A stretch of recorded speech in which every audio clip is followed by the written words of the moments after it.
Olá, você acompanha agora mais uma edição do Momento Político, sexta-feira, 17 de setembro. Hoje serão discutidos 3 assuntos que estão em pauta: o aumento do IOF, o apoio do MDB ao DEM e o prejuízo do MEC com as provas do Enem. Vamos começar discutindo sobre o aumento do IOF.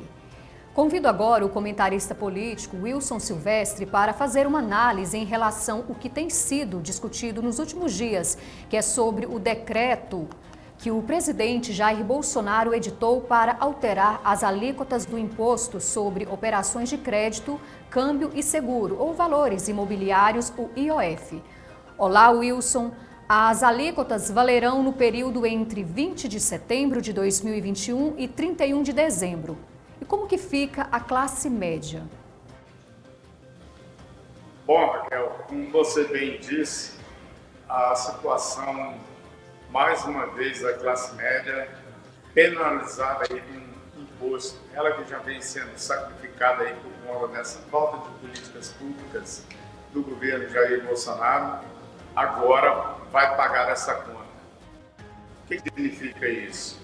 Ele aprova o chamado Auxílio Brasil, que vai transferir renda para essa rede de proteção social, que deve alcançar em torno de 17 milhões de famílias. De onde ele tirou? Ele não tirou isso das grandes fortunas, dos grandes bancos e nem dos grandes investidores. Tirou, sim, da classe média, que é a que mais consome, é a que faz com que gire a economia, principalmente dentro dos setores de serviço. Isso penaliza diretamente quem é assalariado, que tem aí a contribuição no imposto de renda e faz operações financeiras. Quem faz operações financeiras, obviamente, é a classe média. Então, mais uma vez, está caracterizado que o presidente Jair Bolsonaro não tem políticas públicas de alcance social, e sim improviso. Isso foi um desastre para uma notícia desastrosa, melhor dizendo, desastrosa para a classe média, que vai pagar aí em torno de 2 bilhões e 100 milhões de reais de imposto. Com você, Raquel. Certo. Wilson, continue com a gente que você vai voltar para falar sobre as provas do Enem deste ano, que, segundo o MEC, teve um grande prejuízo. Agora vamos falar sobre o apoio do MDB ao DEM. Durante uma reunião que aconteceu essa semana, a maioria da executiva estadual do partido defendeu Daniel Vilela como candidato a vice na chapa de Ronaldo Caiado. Mas quem vai trazer detalhes sobre esse assunto é o jornalista Felipe Cardoso. Felipe, a reunião aconteceu na tarde de ontem de forma virtual. Mesmo com o apoio a Daniel Vilela, ainda há detalhes a serem resolvidos, né? Olá, Raquel. Olá a todos que nos acompanham no Hoje News. Exatamente, a reunião de ontem foi realizada no diretório do MDB, né, onde tiveram presentes ali diversas lideranças vinculadas ao partido, e nós não poderíamos deixar de trazer esse assunto, né, que foi aí que acabou finalizando com chave de ouro a nossa semana, né, nos bastidores da política, e o assunto já vem sendo tratado de maneira intensa. O que acontece, Raquel? Essas lideranças se reuniram ontem para poder discutir justamente essa proximidade entre o governador Ronaldo Caiado e o ex-federal e presidente do partido aqui em Goiás, Daniel Vilela.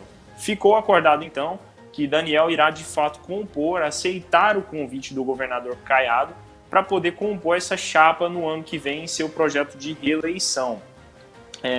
Isso ficou definido a partir de uma consulta que foi feita com as lideranças, né, de todo o estado, e onde a maioria esmagadora sinalizou por essa união entre as forças políticas aqui de Goiás. Apesar disso, Raquel, um encontro deve ser marcado ainda para a semana que vem com o próprio governador Ronaldo Caiado, onde esse convite será aceito de maneira oficial, por assim dizer, né? O que acontece, Raquel? No cenário, nós sabemos que ele é um pouco turbulento, né? Haja vista que algumas lideranças, por menor que sejam, né, ali dentro da ala do partido não apoiam essa aliança e queriam então lançar uma candidatura própria no ano que vem para concorrer aí como uma força de oposição ao Ronaldo Caiado. Acontece que essas vão sendo atropeladas, né? Haja vista aí a esmagadora maioria do partido que se manifestou favorável à composição. E uma das lideranças que se manifesta de maneira contrária a esse apoio ao Ronaldo Caiado é o deputado estadual que esteve ontem na reunião e disse, inclusive, que apesar da maioria sinalizar favoravelmente a composição política com a chapa caiadista, isso ainda não está 100% definido. Ele explicou que ainda há pela frente as convenções e que até lá o jogo pode mudar. Porém, Raquel, trazendo para o que você mencionou anteriormente, que há ainda muitas coisas a serem acertadas, a serem definidas, uma das primeiras nós poderíamos destacar como justamente a composição para o Senado. Isso porque, caso de fato venha o MDB a compor com o DEM, o partido teria então duas indicações na maioria? Provavelmente não. O que então acabaria pregando a candidatura, o desejo do atual senador Luiz Carlos do Carmo e seu projeto de reeleição na chapa caiadista enquanto candidato do MDB.